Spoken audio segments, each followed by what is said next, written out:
in retrospect, do you think Bill should have resigned in the wake of the Monica Lewinsky scandal? Absolutely not. It wasn't an abuse of power? No, no. There are people who look at the incidents of the 90s and they say a president of the United States cannot have a consensual relationship with an intern. The power imbalance is too He was great. an adult. But let me ask you this. Where's the investigation of the current incumbent against whom numerous allegations have been made? New fallout over Hillary Clinton's latest offense of her husband's affair with intern Monica Lewinsky in the White House back in the 1990s. Here's how some of the media are reacting. You know you have a bad argument when your immediate response is, well, they were worse. Yeah. And you don't acknowledge it. This highlights But to what me. aboutism, they call it. No, Hillary. Oh, I'm sorry, man. Look, here's the thing. That's not cool. Maybe it was different in the 90s, but today I think we're all understanding that there's a massive power imbalance between an intern and the president of the United States. Everything is just better with an accent. And the Washington Post writing, quote, Hillary Clinton's comments may not harm her in the future. She seems unlikely to have any further political ambition. But she did hand opponents of Democrats who want to portray themselves as on the right side of this issue a weapon to charge them with hypocrisy. So I'll just go first. I think she's It's your second. There you go. So two issues there, and they should have been separated about whether he should have resigned versus whether this was an abuse of power. You can debate the resignation. It was obviously an abuse of power. Melissa, what do you make of this? Do you think this matters, or it's just another in the Clinton reel? I don't think it matters. I think that what the Clintons have to say now is, fun fodder at times, but isn't that relevant to the political conversation? I just see someone there who's still angry about everything that happened. And, What happened? Right, yeah. I read it. That was good, Harris. That was good. That was really good. Just real angry. Yeah, I don't know. Senator, you want to take it away on this one?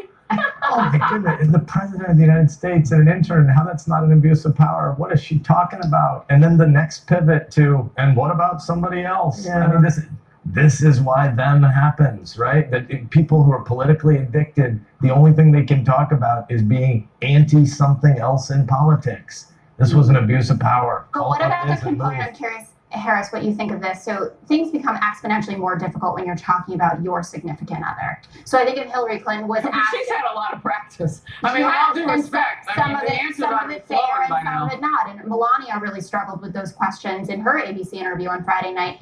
How do you think that changes the calculus? Do we have any further sympathy for her when someone's talking to you about That's your an interesting husband? question. And I'll tell you why, and I'm glad you asked it, Jessica, because I think that within your party, they're probably looking at the importance of this question and trying to answer it. And here's why. There are women on the trail who might want Hillary Clinton's gravitas and certainly her fundraising ability to come out and help them win in the years to come, even in the current one.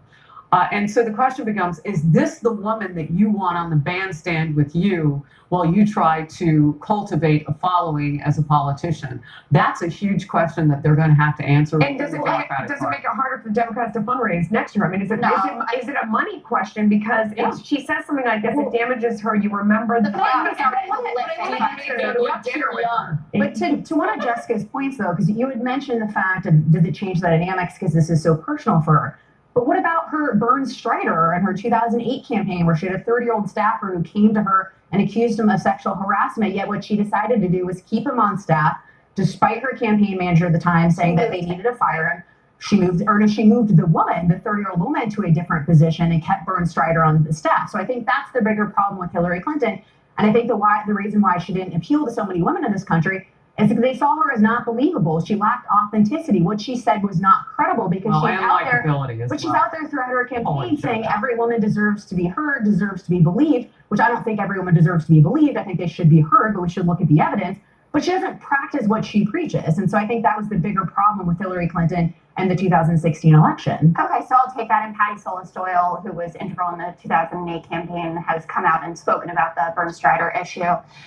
Looking at the elections right now, the Democrats have a tremendous lead with women. The gap is the largest that it's been, and it's especially huge with millennial women. What do you think the GOP can do to win back some women, some female voters?